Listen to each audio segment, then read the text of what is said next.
Je suis venu animer des ateliers d'écriture à la prison de la Santé à Paris, entre juin 2023 et fin décembre 2023, à raison de 2 à 3 fois par semaine, pour des séances qui duraient 2 heures, avec une dizaine, ça allait entre 5 et 12 participants par séance, et en tout, ça a fait une soixantaine de séances. Voilà. Donc soixantaine, je suis resté près de 150 heures à la Santé, avec à peu près 150 détenus aussi, à raison de 2 à 3 heures de séance. Voilà. J'ai candidaté à une résidence de la région Île-de-France, et en général, on va dans les bibliothèques, on va dans les lycées, on va dans des centres culturels, et on m'a dit il y a assez peu de choses sur la prison, donc pour avoir une chance d'obtenir cette résidence, tente la prison. Donc j'y allais sans avoir forcément la prison en tête. C'est pas un vieux rêve, si je puis dire, la prison. C'est quelque chose d'opportuniste. Et c'est en m'y retrouvant que le choc, qu'on anticipe toujours, plus ou moins, sans connaître, c'est confirmé. C'est-à-dire que c'est un autre monde, c'est un monde dans la ville, puisque j'habite vraiment pas loin de la prison de la Santé. Et comme je le dis dans le livre, à 9 arrêts de bus de chez moi, voilà, c'est un dépaysement absolu. Alors, ensuite, tout dépend de la sensibilité de chacun. Ça l'est énormément pour moi parce que je ne savais rien de la prison. Et parce que je fantasme comme un citoyen ordinaire sur la prison. Qui sont ces gens, qui sont ces hommes, puisque c'est une prison d'hommes, il y en a 1000 à peu près à la Santé à Paris. Qui sont-ils ? C'est quoi un monstre ? C'est quoi ou tout simplement quelqu'un dont on juge le méfait suffisamment grave pour l'incarcérer. Parce qu'aujourd'hui on incarcère pour de bonnes raisons, j'ai envie de dire.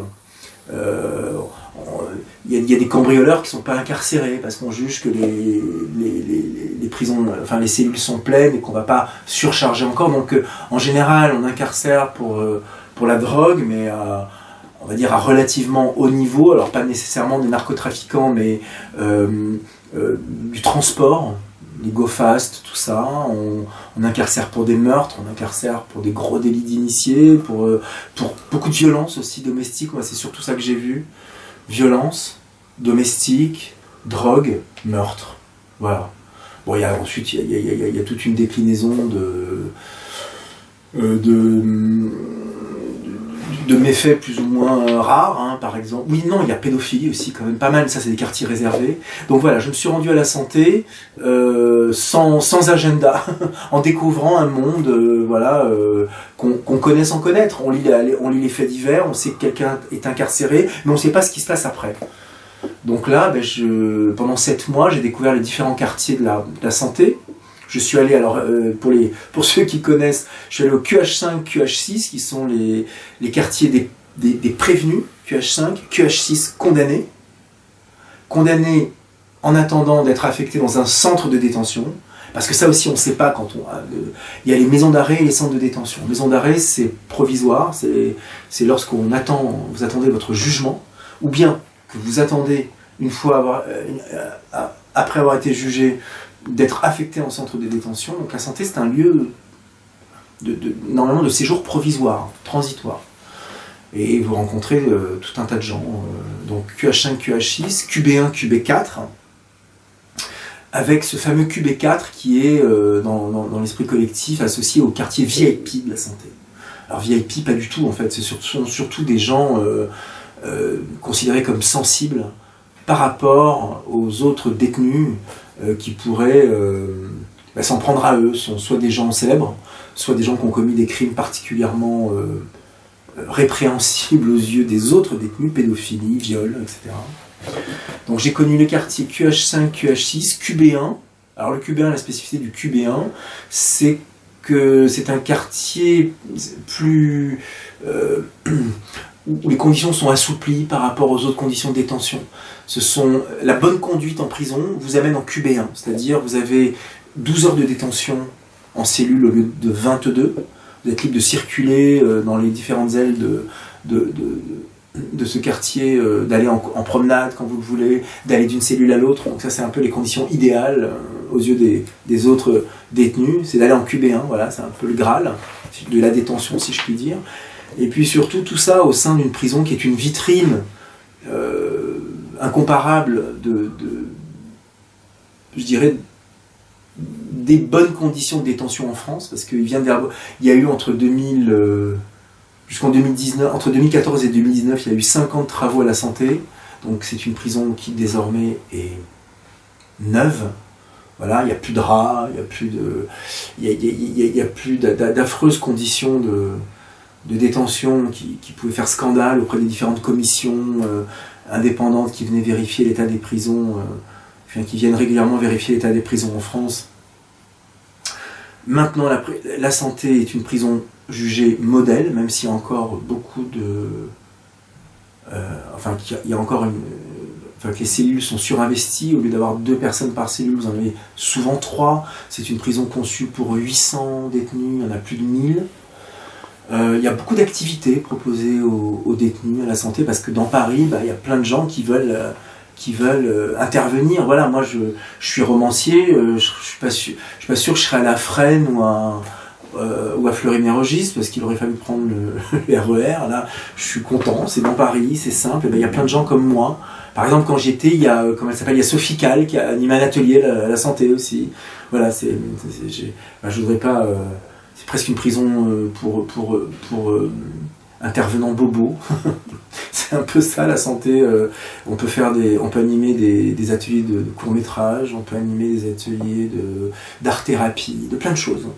Donc voilà, moi j'ai eu mon atelier d'écriture pendant 7 mois, j'ai eu à peu près 150 détenus différents sur ces 7 mois. Beaucoup venaient parce qu'il est bien vu de s'inscrire à un atelier pour des remises de peine éventuelles. Certains sont venus par conviction, parce qu'ils ont découvert l'intérêt en tout cas la richesse que pouvait leur procurer l'écriture en prison. Il y en a certains, très peu, une minorité, qui sont mis à écrire après avoir participé à cet atelier. Mais dans l'ensemble, c'est plutôt des gens qui viennent pour briser un petit peu la monotonie de la détention. Il y en a même qui, plutôt que d'aller en promenade, préfèrent aller en atelier parce qu'ils vont voir d'autres gens, parce que ces gens-là ne se croisent pas nécessairement. Ils ont des heures de promenade qui ne sont pas forcément les mêmes, donc c'est l'occasion d'être avec d'autres personnes, d'autres détenus. C'est l'occasion surtout de voir quelqu'un de l'extérieur qui vient les distraire pendant 2 heures. Voilà. Donc l'écriture, oui, parce qu'il n'y a pas de téléphone portable en prison, donc les distractions, c'est quoi? C'est la télévision, il n'y a pas de jeux vidéo, il n'y a pas d'internet, donc l'écriture, des gens qui auparavant n'auraient jamais pensé écrire, oui, pourquoi pas, parce que c'est aussi, la prison c'est un lieu où on ressasse, c'est un lieu où le vertige existentiel, on le prend en pleine phase, donc l'écriture peut être considérée par des gens qui n'y avaient jamais pensé comme un sas possible entre la détention pure et un premier pas vers les autres, Parce que qu'est-ce que c'est que l'enjeu pour quelqu'un comme moi, ou tout intervenant qui vient à la prison de la santé, c'est de participer à un programme de réinsertion. C'est ça en fait. C'est-à-dire préparer l'après-détention pour des gens qui sont appelés un jour ou l'autre à sortir. Alors il y en a qui ont des longues peines. J'ai eu par exemple des détenus qui venaient d'être condamnés à 25 ans de réclusion. Bon. Là, on est sur le très très très long terme. C'est même pas là, je pense, de la réinsertion. C'est plus comment rendre la détention à long terme supportable. Ensuite, il y a effectivement la plupart des détenus que j'ai eus sont là pour 3, 4, 5 ans, 6 ans. Et eux pensent déjà à l'après. Donc il y a des programmes mis en place au PIPR. J'ai oublié à quoi correspond l'acronyme, mais en gros c'est le programme de réinsertion des détenus. Et là, c'est dans ce cadre-là que les activités sont proposées aux prisonniers. Et voilà, c'est là où je suis intervenu, dans ce cadre-là, de la réinsertion. Cette forme du livre est fragmentaire, c'est pas un récit, c'est un patchwork d'impressions. Et là ça remonte, parce que forcément, pourquoi cette forme-là? Je ne l'ai évidemment pas inventée. Il y a une forme qui me fascinait quand j'étais beaucoup plus jeune. Je suis même venu en partie à l'écriture par ce type d'auteur-là. Par exemple, les papiers collés de Georges Perros. J'ai lu ça quand j'avais 17-18 ans. Et ça représentait pour moi une forme un peu idéale d'expression. Je ne me sentais absolument pas la capacité d'écrire un roman au sortir de l'adolescence. J'en avais envie, mais en même temps, un roman me paraissait vain. Je me disais, une si grosse entreprise pour... D'abord, je ne m'en sentais pas les moyens et je ne m'en sentais pas la foi. C'est-à-dire, je ne me sentais pas la dynamique suffisante en moi pour croire à un roman. C'est-à-dire pour me dire, tiens, lance-toi pendant 6 mois, 1 an, 2 ans dans l'écriture de quelque chose qui va te demander une croyance quotidienne, une adhérence quotidienne à un projet tel que le roman. Parce que ce qui m'a amené à l'écriture, c'est le doute, c'est la sensation profonde que rien ne tient debout. Et bien, quoi de plus idéal qu'écrire, mais pas tout à fait. Ou que de ne pas écrire, mais pas tout à fait. Et la forme fragmentaire, à ce titre, me paraissait très jeune déjà à ma portée. J'ai commencé d'ailleurs à écrire juste des notes, non pas un journal comme on fait un journal, mais des observations. Un journal du dehors, pour paraphraser quelqu'un qui a eu le prix Nobel récemment, c'est-à-dire des choses entendues, choses vues, choses entendues. Un peu les fusées de Baudelaire. Vraiment des points de sèche, très ramassés avec un début, un milieu, une fin en 5 lignes. Indépendantes les unes des autres, ces notes. Et qui, sans qu'on s'en rende compte, sans qu'on y préside, forment, au bout d'un moment, dans le temps, là c'est 7 mois, forment un tout. Voilà, donc véritablement, on est le mauvais garçon qu'on peut. Ce n'est pas un récit, ce n'est pas un roman, ce n'est pas un essai. C'est une suite, c'est un archipel de fragments, c'est un archipel de notes prises au jour le jour pendant 7 mois. Alors il y a à l'intérieur des motifs qui fonctionnent en binôme, il y a un motif qui se dessine dans le livre, mais dont on pourrait se passer même. C'est, a priori, chronologiquement, ce que j'ai vu et entendu pendant 7 mois, sans qu'il y ait de lien d'une période à l'autre. Voilà, c'est un peu la liberté de ce type de format, c'est qu'on peut le prendre en tant que lecteur, et soi-même lorsqu'on l'écrit, par n'importe quel bout en fait. On manque rien, on n'aura pas raté le début. Pour moi l'idéal, avec ce livre, c'est qu'un lecteur arrive dans une librairie, ouvre n'importe où, lise un paragraphe en disant tiens j'ai envie d'en lire un autre, puis qu'il revienne au début en disant ah bah tiens oui c'est pas mal aussi, puis qu'il arrive à la fin. Voilà, on peut vraiment prendre ça dans tous les sens. C'est comme voilà, je sais pas, moi je dis n'importe quoi, mais le journal de Jules Renard ou le journal de n'importe quel écrivain qui met du soin à élaborer en peu de mots une entrée par jour ou plusieurs entrées par jour. Voilà. Donc je renoue avec ce livre je renoue avec un idéal de jeunesse, de prime jeunesse, qui est celui d'écrire sans écrire. C'est ça. Qu'est-ce qui se passe quand on rentre dans la prison de la santé, qu'on n'est pas détenu? Qu'est-ce qui se passe? D'abord, on fait partie des rares personnes à pouvoir y entrer. Il faut des autorisations pour entrer là-dedans. On ne l'obtient pas comme ça, c'est le ministère de la Justice qui délivre une autorisation sur dossier, sur projet. Donc une fois que vous êtes à l'intérieur, il y a les grilles, il y a tout un rituel en fait, il y a toute une routine qui n'est pas la vôtre.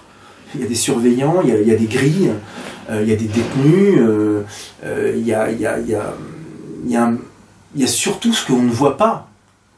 Quand on arrive à la santé, on ne voit pas qu'il y a 22 heures sur 24 des types enfermés dans leurs cellules. On ne les voit que le temps qu'ils passent hors de leur cellule, c'est-à-dire 2 heures par jour, pas plus. Le reste du temps, on ne sait pas ce qui se passe. c'est dans la cellule, c'est dans l'intimité de la cellule. Donc moi, en fait, j'essayais d'avoir accès à l'intimité de la cellule par ces 2 heures au cours desquelles je les voyais. Et alors j'ai accès comment? J'ai accès par leurs mots, en fait. En passant pendant 7 mois, 2 à 4 heures par semaine, avec des hommes, parfois que je ne voyais plus, mais certains revenaient à mes ateliers. Ben, une relation se crée. Donc ils me racontent des choses. Petit à petit, ils se livrent. Donc ils peuvent très peu parler de leur affaire. Ça non. En revanche, par leur nom, j'avais accès à leur affaire dans les journaux. Donc qu'est-ce que j'ai fait? Évidemment, moi j'ai une curiosité malsaine. Je ne viens pas uniquement pour animer un atelier d'écriture. Je viens là aussi pour me nourrir, pour écrire un livre, moi. Et ce livre que j'écris, ben, c'est les autres qui vont l'écrire pour moi, mais... Enfin, c'est les autres qui vont m'en donner la matière et c'est moi qui vais l'écrire. Et la matière, c'est quoi? C'est d'abord un langage, c'est une langue. Il y a un argot, alors il n'y en a pas qu'un, il y en a plein d'argots dans la prison. Il y en a autant que dans une ville comme Paris. Il y a l'argot des cités, il y a l'argot des cols blancs. Et donc on le croise aussi en prison, sauf que c'est du concentré en fait. C'est-à-dire qu'on vit chichement en prison. D'abord on a faim, ceux qui n'ont pas la possibilité de cantiner avec des moyens, ben, il y a des indigents qui vivent avec la gamelle de la prison qui ne suffit pas, souvent, qui est pas très bonne. Et puis ensuite, il y a les hiérarchies, il y a des types qui ont beaucoup d'argent, parce qu'avec la drogue, ils ont gagné beaucoup d'argent et qui peuvent, je sais pas, acheter plein de choses. À Noël, ils peuvent acheter du champagne, c'est intéressant, moi ça m'intéresse. En fait, c'est un livre du détail. Moi, ce qui me plaît, c'est le détail dans les êtres. Alors, il y a beaucoup de portraits physiques, donc je décris... il y a plein de types avec des dents refaites, par exemple. Voilà, ça me plaît de parler des brides sur un plan. Voilà. Et ça me plaît aussi de décrire leurs vêtements, leurs mots. J'ai appris plein de mots en prison. Enfin, en prison. Je parlais comme si moi-même j'avais été détenu. Je les ai entendus employer plein de mots. J'aime les entendre parler de choses banales comme le temps, de la météo, les voir se mettre une petite laine quand l'automne arrive, alors qu'ils sont enfermés, voilà, ça m'intéresse, ce genre de choses. Les surveillants aussi, bien sûr, le rapport entre surveillants et détenus. Et tout ça, moi, je ne vis pas avec eux, donc 95% de leur vie, je ne la connais pas. En revanche, j'aime essayer de l'attraper par des tout petits bouts. Essayer de tirer une pelote. Donc j'ai quoi sur ces types-là? J'ai ce qu'ils veulent bien montrer pendant les 2 heures d'atelier, donc leur corps, leurs mots. Et j'ai autre chose, comme je le disais tout à l'heure, j'ai accès non pas à leur dossier parce que c'est confidentiel, mais j'ai accès souvent à leur histoire rapportée dans le Parisien, dans la Voix du Nord, dans la montagne, dans Ouest France. Il y a ça. Moi, c'est ça qui me fascinait, c'est que j'étais, entre guillemets, face à des stars, souvent. Mais des stars version oubliette, version dark. C'est ça, c'est une des entrées que j'ai écrites. J'ai l'impression d'avoir affaire à des stars en beaucoup plus accessible. C'est des types qui ont fait la une des journaux parfois. C'est des types qui ont fait la une de la presse de faits divers. Il y a des types dont j'ai lu l'histoire avant même de les connaître, avant même de savoir que j'irais en prison. Et ça me fait tout drôle de me retrouver face à eux. C'est pas des acteurs de cinéma, mais pas loin. Donc voilà, il y a cette fascination aussi. C'est une drôle de position d'arriver face à ces gens-là. D'abord soi-même, on est supposément du côté du bien, du côté du dehors, du côté des gens normaux. Et on est face à ceux que la société réprouve. Et qui sont là où la société les met, c'est-à-dire le dernier cran du déshonneur. Il n'y a plus la guillotine, il y a la prison. Il y a la prison, il y a les cellules d'isolement pour ceux qui font des bêtises en prison aussi. Donc vous êtes face à ces gens-là, avec à la fois la peur et la fascination. Donc ce livre est une restitution par le détail de ma peur et de ma fascination des petits et grands détenus que j'ai pu croiser pendant 7 mois. Ce livre était évidemment un autoportrait. Parce que on est le mauvais garçon qu'on peut, c'est je suis le mauvais garçon que je peux. Et ça, il y a la réponse dedans, je ne suis pas un mauvais garçon, mais qu'est-ce qu'il y a de moi de pas bon en fait? Et comme miroir scrutateur et grossissant, ben rien de tel que d'aller faire un tour chez ceux qui véritablement ont sur le front l'enseigne mauvais garçon. Pour voir, là on peut vraiment se mesurer au vrai garçon et voir en soi ce qu'on peut avoir de commun avec eux ou pas. Donc oui, c'est mon, je sais plus, 15e ou 16e livre, c'est comme les autres, que ça soit des fictions ou des romans autobiographiques, c'est aussi une forme d'autoportrait, bien sûr, par portrait interposé. Parce je parle de moi dans ce livre, mais je suis un personnage secondaire, mais quand même omniprésent. Je suis dans toutes les scènes, par mon regard, parce que je perçois. Parfois je dis je parle de mon cas propre, quand je dis par exemple que à chaque fois que je sors de la santé, j'essaye pendant 2 minutes de m'imaginer ce que c'est qu'un détenu qui sort après une longue peine, en disant comment est-ce qu'il regarderait cet arbre, hein, comment est-ce qu'il serait confronté à l'écrasante banalité du monde, de la ville, quand il voit un Vélib. Dans le mot Vélib, il y a le mot liberté. Là. Enfin, comment est-ce qu'il appréhende le bitume, lui qui a marché sur des linos pendant 3 ou 4 ans. Donc c'est là où j'interviens moi en fait. J'interviens aussi lorsque je parle de mes appréhensions. Je fais en sorte évidemment de ne pas juger tous ces messieurs qui ont déjà été jugés officiellement. Et surtout, et je me suis attaché dans ce livre, ça c'était important, je dirais que c'était... Je refuse de rentrer dans une espèce de balai compassionnel convenu. Dire « Oh mon Dieu, les pauvres ». Non, c'est pas les pauvres, ils sont là, voilà. Il n'y a rien de politique dans ce livre. Il y a pas, je ne cherche pas à me faire passer pour plus humaniste que je ne suis. J'essaye, et ça, c'est ce que j'essaye de faire en général dans mes livres, mais c'est pas simple, hein, j'essaye d'être le plus honnête possible. Voilà, ce ne sont pas des anges, ce sont peut-être des démons, j'en sais rien. Mais en tout cas, j'essaie pas de... Voilà, je suis pas Mère Teresa, ni Abbé Pierre. Voilà.